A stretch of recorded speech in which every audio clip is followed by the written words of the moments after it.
What's up mga boss? Dito tayo site.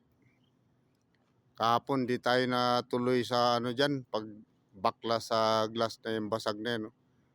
Kasi ano yan operasyon yung loob.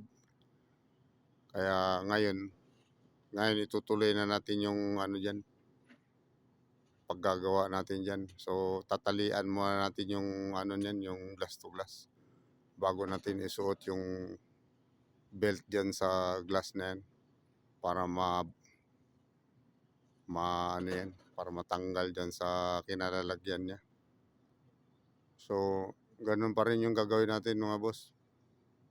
Lahat na kanto ng glass dyan, lalagyan natin ng ano yan, gasket, yung suporta ng glass para pag tumama man sa isang glass, hindi siya mababasag.